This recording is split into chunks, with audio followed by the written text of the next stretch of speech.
Yes, sir. Now, let me see. The sister, I can't say last. 2 more. Yeah.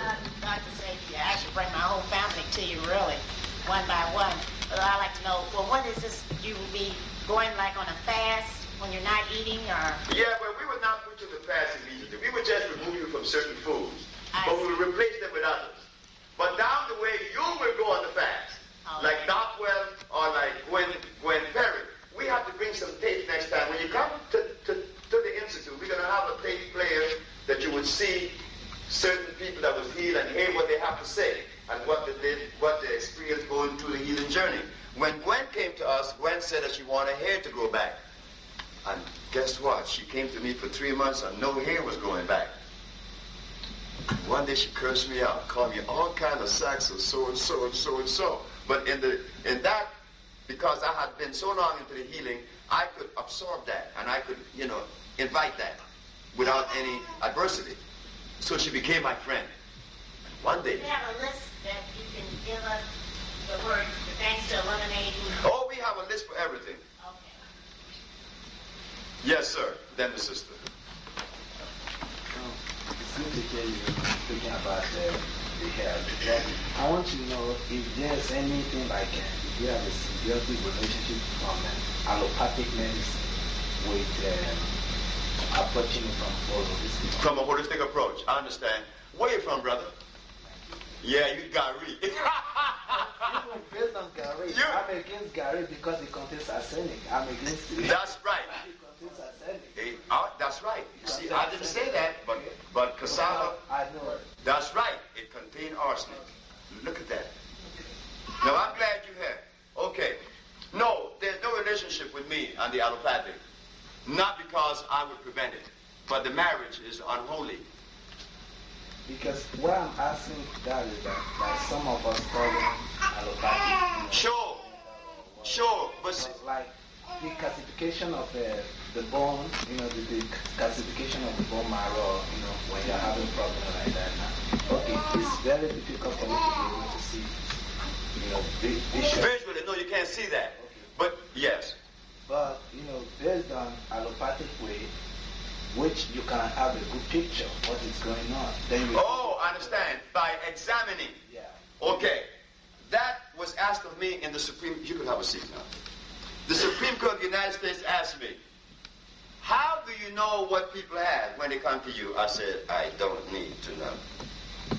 I'm going to make sure that I made sure that I put a group of compounds together that would address to every part of you and every possible disease manifestation in you, whether it is with the bones, whether it is with the cells, whether it is with the blood, the eyes, the brain. Yes. Remember the man that came with gout in Puerto Rico, in St. Croix, the Puerto Rican.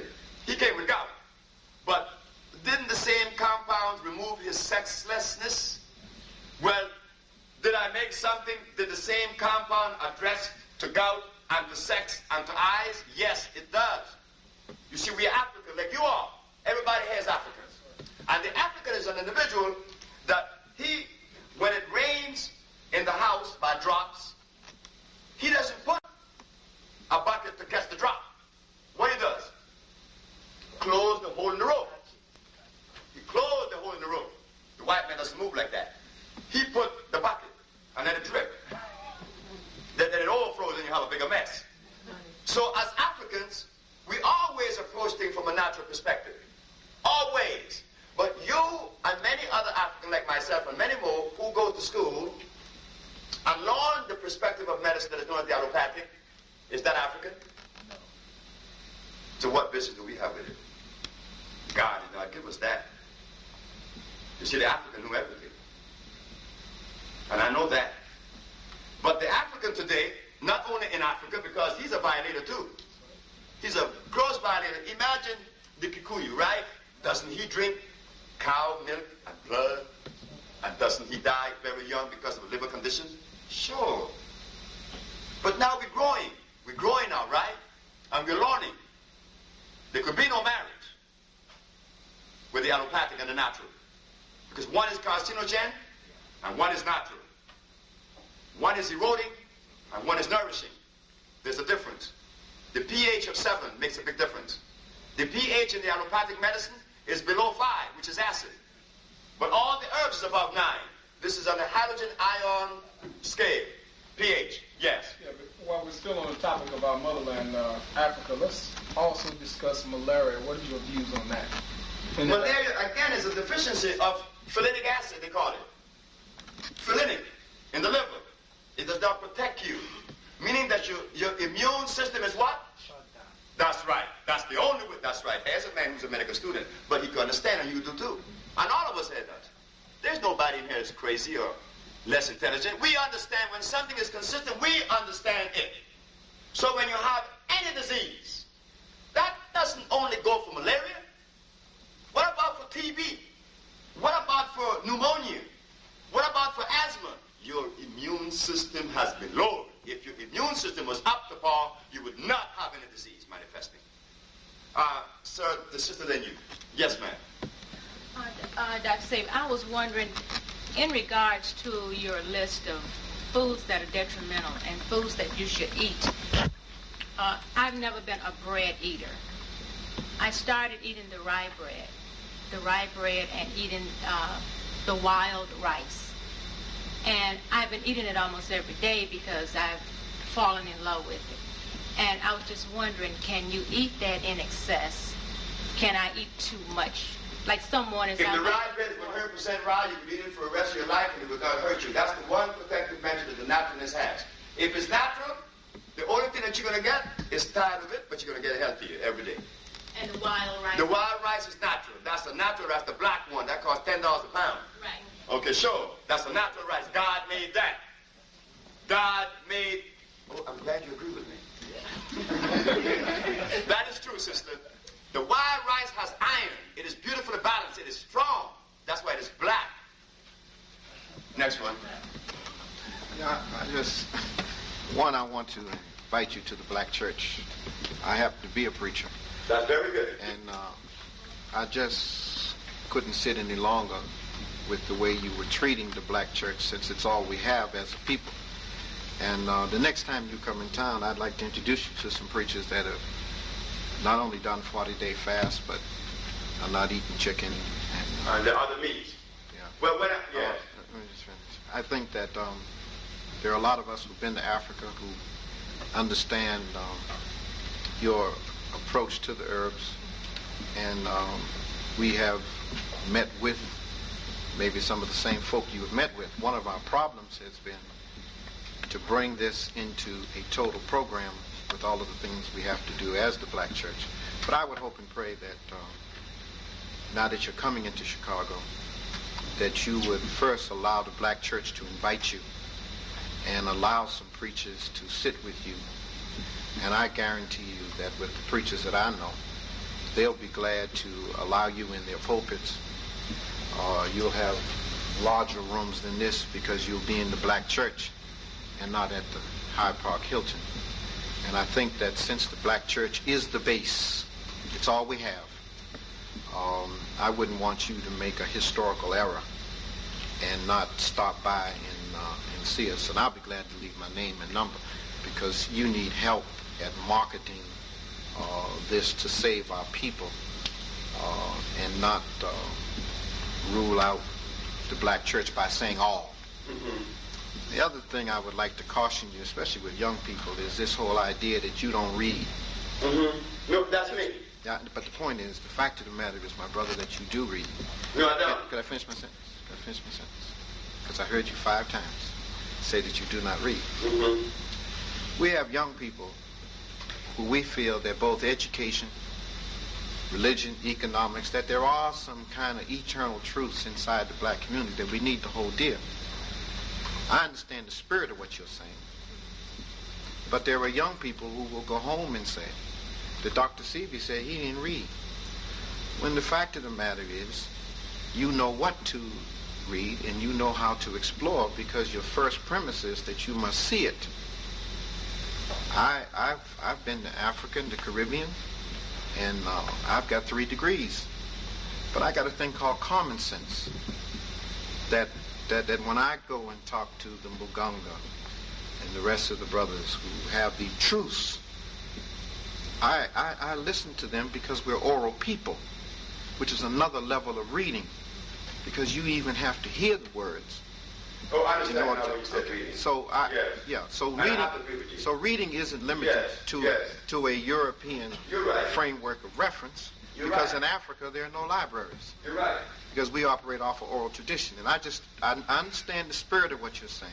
Yes, you're right. But you have, as a prophet of medicine, you have a responsibility for your language, so that I pick up your spirit because I'm spiritual. I've done 40-day fast.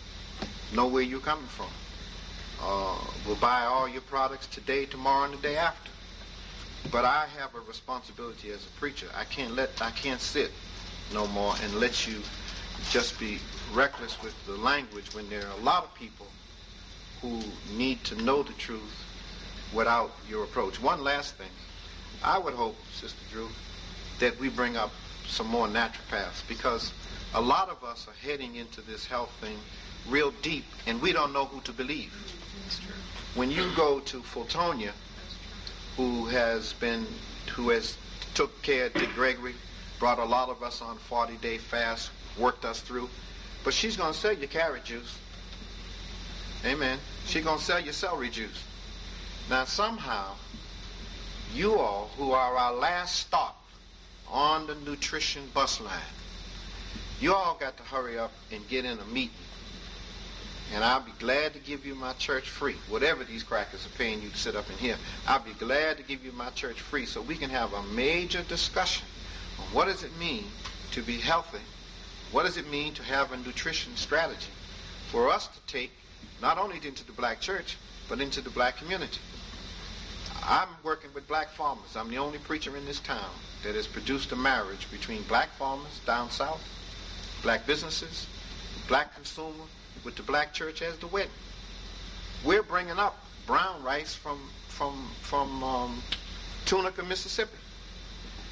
You need to meet with the farmers down south, because there are 300 black farmers that own over 5.5 million acres of land in a group called the Federation of Southern Cooperative. I'm leaving next week going to Georgia, Fort Valley State, where there's 100 and some odd preachers in Georgia, farmers in Georgia.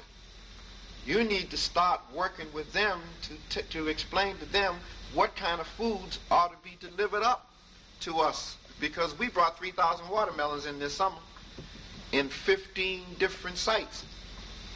We're bringing up sweet potatoes. So if there's some hybrid foods out here, the black farmer ain't got no problem if you give him the information. So I just think that you have so much, and we don't know how long God's going to keep you on this side of the river with us. That's true. That you have a responsibility to kind of get into strategy sessions rather than rapping sessions. I think you're the same gentleman that I heard a couple of weeks ago, the Luwanga, Charles Luwanga. You were on WVON, I assume, about a month ago or 2 months ago. Be that as it may, I count you as a prophet of medicine. Please feel free to come to my church anytime, set up all the seminars you want, because in this town there's a nationalist syndrome that's anti-church. Yet they outside the marketplace of where the black community is. And I'm the only preacher in the town that gave Farrakhan the key to his church, gave the Hebrew Israelites the key to the church, and the nationalists, when I can catch them, to come on back to the church. And I think it's all we got. And I just think we have a responsibility to take care of our own.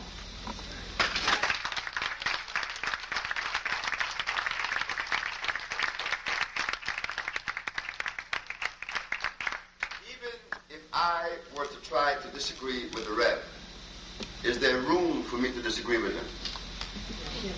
Huh? There's no room for me to disagree with the Rev. But what the Rev does not know, and I should make him know that. And I am glad that he expressed what he expressed this evening to me and to us all. Because what he said, everything he said, was 100% true. In my journey, I have been hurt so many times by preachers. Hurt to the extent that guns were drawn on me by preachers. Believe me, I would not make a statement of such magnitude if it was not true. Preachers have done me some things. I did not rule the church out because I too agree that the church is the foundation of our society. It was in the church that everything started with us. It's in the church. It is in the church. I grew up in the church. My mom is a preacher. My brother was a preacher. I just didn't go. Not because I didn't love the church, but having experienced 18 years of dejection, 18 years of vicious assault on my being from preachers. How do you think I feel? You're the first one. You are the first one that have stood up and made such statement. I could take you all the way back from Curacao, Aruba. I could take it to St. Martin. I could take it to Los Angeles, Washington, D.C., and New York. Every preacher that I have come in contact with have done some things that you don't want to know. Some of them were bishops. I mean, I have proof in Washington. I have hundreds of people who saw this act in which a bishop brought a man that was a Muslim to kill me with a gun, only because I did not do one of the lowest things that you ask of a human being to do. I did not do that. But I want you to know, sir, that this evening I'm indebted to you. And I will always be indebted to you. Because now you came here this evening shedding light in an area that there was nothing but darkness for me. Yes, my journey of healing is one that I appreciate, one that I feel contented with. But I also felt that it was the duty of the church. Why do you think I was the one that pursued the preachers? But I never had anyone to say the thing that you said this evening, or to make me feel the warmth inside of me the way I feel towards you. I never had that. I have never had that. And I have a mother that is living, and she will tell you that. And I appreciate this.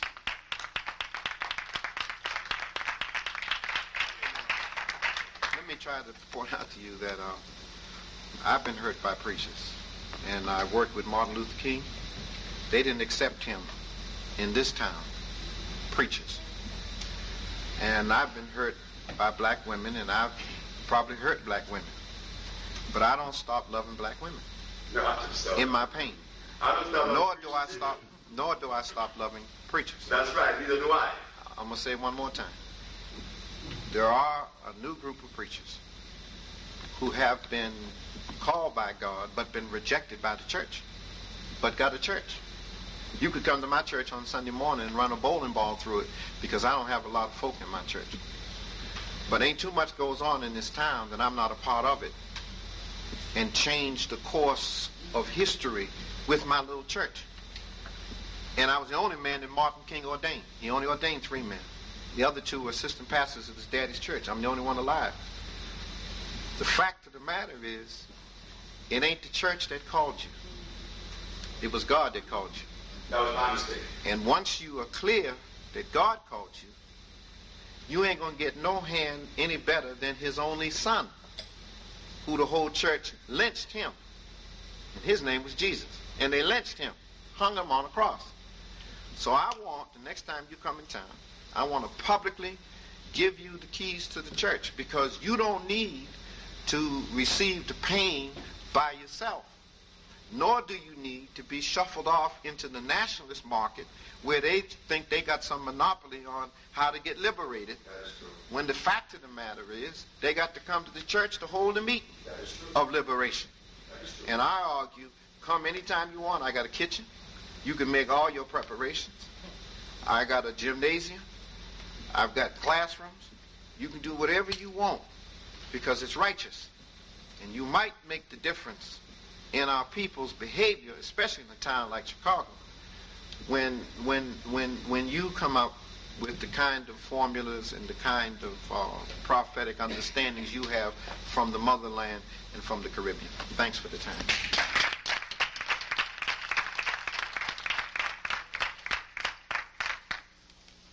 You know, what the Rev did for us this evening is more than I did for you. Yes. because he was able to identify the area that because Dorothea, Sister Dorothea, wanted me to give this thing in the church. I told her no. Not because I dislike the church, but my experience. I said no. I didn't want to suffer that anymore. I mean, you could only take so many bruises, you know. Especially us men, you know, I'm weak. I cry very easily. I'm very sensitive. I don't like people to pinch me too hard. When you have done to me for 12, it's been 18 years, been 20 years, 20 plus years, Rev. But I have been pushing this with my wife, and really it is my wife. My wife is the one. She's the one that really is the backbone of this thing. My wife. And I watched her suffer. Myself was arrested because we claim that we cure AIDS and sickle cell. We do. We do. I was arrested. When I was arrested in New York, there were people that was healed by us who wished that I went to jail. When I won the case, you didn't hear about it. I'm glad that you heard, Rev, because nobody heard about it. They heard when I made the announcement that we cure AIDS, and that they heard the announcement that we was called charlatans. But when we won, proving that we cured the diseases, you didn't hear about it. You know what was on the agenda then? Tawana brought a sex life. You see? Look at where we at. And I'm not blaming the church or the preacher for those that eat chicken. Like my brother. My brother died. I tried to reach him. I tried to show him that God is the answer. But he was not partaking in God's substance. But he could not see that. I think I felt inside my own brother. When I came here this evening to give a speech to you guys and to cleanse out of you the things that I felt needed to be cleansed out and to put into you the things that you needed. But the one that was cleansed out was me. You asked for that earlier, remember? You see? Right. Now the healer has received healing. This evening from a reverend that he was backing on.